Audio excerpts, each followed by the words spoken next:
Hello guys, welcome to కోట్రిక్ adventures. So మీకు ఈ వీడియోలో మీకు ఒక కాంపోనెంట్ నుంచి ఇంకో కాంపోనెంట్లకి మన ప్రాప్స్ ఎలా పాస్ చేయాలో మీకు చెప్తాను. ఇక్కడ ప్రాప్స్ అంటే నథింగ్ బట్ పారామీటర్స్ అనమాట. మనకి ఫంక్షన్లో మనం పారామీటర్స్ పాస్ చేస్తాం కదా జావా స్క్రిప్ట్లో. సో అలానే దీంట్లో ఇక్కడ కూడా మనం కాంపోనెంట్లోకి మనం పంపించచ్చు అనమాట పారామీటర్స్ని. వాటిని ప్రాప్స్ అంటాం. సో ఫర్ ఎగ్జాంపుల్ ఒక ఫంక్షన్ ఉంది, ఫంక్షన్ ex1 అనే ఫంక్షన్ ఉంది. సో ఇది ఒక జావా స్క్రిప్ట్ ఫంక్షన్ అండ్ ఇది ఒక జావా స్క్రిప్ట్ ఫంక్షన్. ఇది second Java script function. So ఇక్కడ నేను ఇప్పుడు console.log ఇక్కడ ఇప్పుడు ఈ ఫంక్షన్లో ఒక పారామీటర్స్ పాస్ చేస్తున్నా, పారామీటర్ 1 అండ్ పారామీటర్ 2. సో ఈ కన్సోల్ ప్రింట్ చేసుకోవచ్చు. సో అవే మనం కాల్ చేసుకోవచ్చు అనమాట. సో ఈ ex2 అనే ఫంక్షన్ ఉంది కదా, ఈ ఫంక్షన్ని నేను ex1 ఫంక్షన్లో కాల్ చేస్తాను నేను ఇప్పుడు ex2. సో ఇక్కడ నేను ఒక పారామీటర్స్ 1, 2 అని ఇస్తా. సో ఇప్పుడు ఇక్కడ ఏమైంది, ఈ ex1 ఈ ఫంక్షన్ అనేది పేరెంట్ ఫంక్షన్. సో ఈ ex2 అనేది చైల్డ్ ఫంక్షన్ అనమాట. సో ఎప్పుడు మనం ప్రాప్స్ ఎలా పంపిస్తాం, పేరెంట్ టు చైల్డ్ పంపిస్తాం అనమాట. సో మనం పారామీటర్స్ ఎక్కడ డిఫైన్ చేసాము, పేరెంట్ ఫంక్షన్ డిఫైన్ చేసాము. ఇది వచ్చేసి పేరెంట్ ఫంక్షన్, సో ఇది వచ్చేసి పేరెంట్ ఫంక్షన్, సో ఇది వచ్చేసి చైల్డ్ ఫంక్షన్.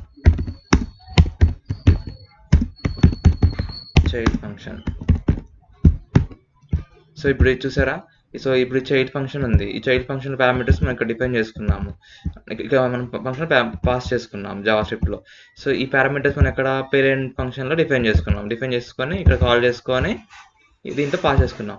సో ఇప్పుడు రియాక్ట్లో ఏమవుతుందంటే ఇది ఒక కాంపోనెంట్, ఇది ఒక TX కాంపోనెంట్. సో ఈ కాంపోనెంట్ మనం ప్రాప్స్ అని డిఫైన్ చేసుకుంటాము ఈ పేరెంట్ ఫంక్షన్లో. డిఫైన్ చేసుకున్నాక పేరెంట్ ఫంక్షన్లోకి ఏ ఫంక్షన్ అయితే మనం ఇంపోర్ట్ చేసుకుంటామో ఆ ఫంక్షన్ చైల్డ్ అవుతుంది అనమాట. సో పేరెంట్లో మెయిన్ థింగ్ ఏంటిది,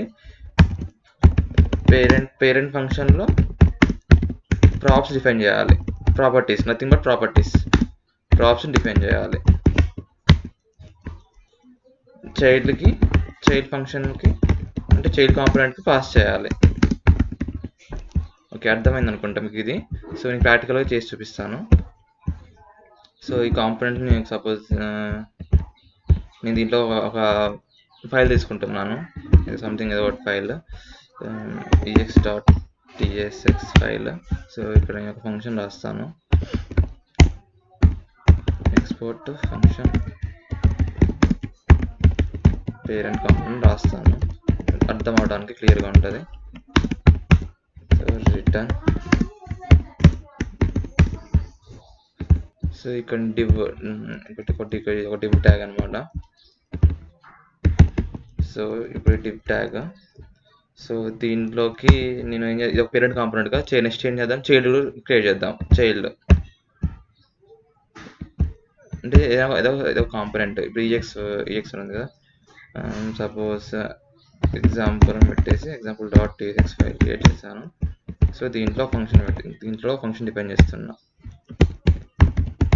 ఎక్స్పోర్ట్ ఫంక్షన్. సో దీనికి ఏమిస్తా, చైల్డ్ అని ఇస్తా. సో నేమ్ కన్వర్షన్ క్యామెల్ కేసులో ఉండాలి. ఇలా ఎందుకు పెట్టా అంటే కొంచెం అర్థం అవడానికి ఈజీగా అర్థమవుతుంది అనమాట, చైల్డ్ ఏంటి పేరెంట్ ఏంటి అనేసి. సో ఇది చైల్డ్ కదా, సో ఇక్కడ కూడా నేను ఒక రిటర్న్ రాస్తాను.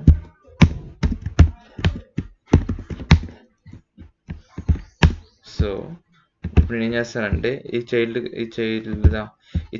పేరెంట్ కాంపోనెంట్ ఉంది, ఈ parent component child component call చేస్తాను. సో మనకి ఇప్పుడు చైల్డ్ కాంపోనెంట్ కాల్ చేస్తా కదా, ఇక్కడ నేను ఏం చేస్తానంటే ఒక టెస్ట్ డిఫైన్ చేస్తా.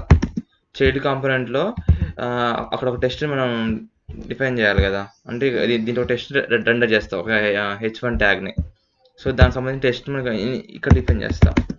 టెస్ట్ ఏమైనా పెడతాంటే ప్రాప్స్ టెస్ట్ అని పెడతాను. సో ఇది పేరెంట్ కదా, ఇప్పుడు మీరు అబ్జర్వ్ చేస్తే నేను పేరెంట్లో ఈ టెస్ట్ని డిఫైన్ చేశాను. ఇప్పుడు చైల్డ్ కాంపోనెంట్లో మనం ఏం చేయాలి, ఫస్ట్ ప్రాప్స్ ఇక్కడ డిఫైన్ చేసుకోవాలి. ఇది టైప్ స్క్రిప్ట్ కాబట్టి ప్రాప్స్కి మనం టైప్స్ డిఫైన్ చేయాలి ఇక్కడ ఖచ్చితంగా, లేకపోతే ఖచ్చితంగా డిఫైన్ చేయాలి. ఎందుకంటే అది బెస్ట్ ప్రాక్టీస్ అనమాట. టైప్ డిఫైన్ చేయకపోతే సపోజ్ ఇప్పుడు టెస్ట్ ఇప్పుడు ఇక్కడ టైప్ ఏంటిది ఈ పేరెంట్ దానిలో స్ట్రింగ్. ఇఫ్ ఇన్ కేస్ నేను నెంబర్ పంపించాను అనుకోండి చైల్డ్ కాంపోనెంట్కి టైప్ డిఫైన్ చేయకుండా పేజ్ అనేది బ్లాంక్ అవుతుంది అనమాట. అప్లికేషన్ అనేది బ్రేక్ అవుతుంది అనమాట. చైల్డ్ ప్రాప్స్ అని పెట్టేసి ఇక్కడ ఇంటర్ఫేస్ పెట్టి టెస్ట్ కోలన్ టైప్ స్ట్రింగ్.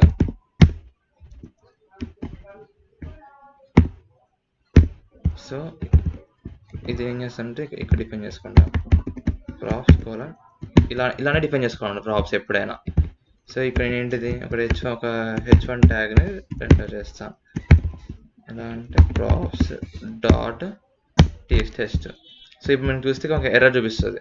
ఇక్కడ చూసారా ప్రాపర్టీ టెస్ట్ ఈజ్ మిస్సింగ్ అంటే ఈ ప్రాపర్టీ అనేది మిస్ అవుతుంది చైల్డ్ కాంపోనెంట్. ఇక్కడ మనం ఇంపోర్ట్ చేసుకున్నాం కదా. సో ఇక్కడ మన టెస్ట్ అనేది సో ఇప్పుడు మనకి చూపిస్తుంది సజెషన్లో చూపిస్తుంది అనమాట. సో మనకి ఏం పాస్ చేయాలి, ఈ టెస్ట్ అనేది పాస్ చేయాలి కదా. సో పాస్ చేసాం, మనకి కంపైల్ సక్సెస్ఫుల్, ఎర్రర్ అనేది పోయింది. అండ్ మనం ఈ కాంపోనెంట్ రెండర్ చేయాలి కదా. ఇప్పుడు మనకి చూస్తే ప్రీవియస్ మనకి యాప్.t6లో ఏముంది ఫస్ట్ కాంపోనెంట్ ఉంది. సో మనకి ఈ కాంపోనెంట్ డిస్ప్లే చేయాల్సిన అవసరం లేదు, మనకి కాస్ట్ పేరెంట్ కాంపోనెంట్ డిస్ప్లే చేయాలి. సో నేను యాప్.t6లో పేరెంట్ కాంపోనెంట్ని ఇంపోర్ట్ చేసుకుంటున్నా. సో చూసారా ఇంపోర్ట్ చేసుకున్నా. సో ఇప్పుడు నేను క్రోమ్ ఓపెన్ చేస్తే చూడండి ప్రాప్స్ టెస్ట్ అని వచ్చేసింది. సో ఇది ప్రాసెస్ వల్ల ఏంటిదంటే మనకు రీయూజబుల్ అనమాట. కాంపోనెంట్ అనేది రీయూజ్ చేసుకోవచ్చు. సపోజ్ ఇక్కడ చైల్డ్ కాంపోనెంట్ ఇక్కడ ఈ ప్రాప్స్ డాట్ టెస్ట్ ఇచ్చా. ఇప్పుడు నేను ఇంకోటి డిఫైన్ చేస్తా test2 అనేసి హలో ప్రాప్స్. సో చూడండి ఇదే కాంపోనెంట్ నేను ఇక్కడ సేమ్ ఇంకో హెచ్1 ట్యాగ్ రాసుకోకుండా సేమ్ ఇదే కాంపోనెంట్ కాల్ చేసుకొని నేను జస్ట్ ఈ పారామీటర్లో పారామీటర్ చేంజ్ చేస్తాను అంతే. test2 అని రాస్తా. చూడండి ఇక్కడ 2 చూసారా ప్రాప్స్ సెట్ హలో ప్రాప్స్ రెండు టెస్ట్ మనకు వచ్చేసాయి. సో మన ప్రాప్స్ వల్ల ఏంటిదంటే మెయిన్ అడ్వాంటేజ్ మన కాంపోనెంట్ అనేది మనం ఎక్కువసార్లు యూజ్ చేసుకోవచ్చు అనమాట. సో అంటే ప్రాపర్టీస్ అంటే సేమ్ అయినప్పుడు సపోజ్ యాక్చువల్లీ ఇప్పుడు మనకి దీనికి స్టైల్స్ మనం ప్రాప్స్ పంపించుకోవచ్చు.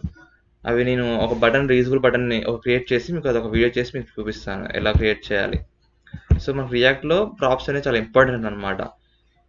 సో ఈ ప్రాప్స్ అనేది మేజర్ అడ్వాంటేజ్, అందుకనే మనం ఎక్కువ రియాక్ట్ అనేది యూజ్ చేస్తాము. ప్రాసెస్ పాస్ చేసుకుంటే ఏమవుతుంది మనకి కోడ్ అనేది తగ్గుతుంది. ఇక్కడ సపోజ్ చూడండి మళ్ళీ ఇంకో ఫంక్షన్ డిఫైన్ చేయాల్సిన అవసరం లేదు.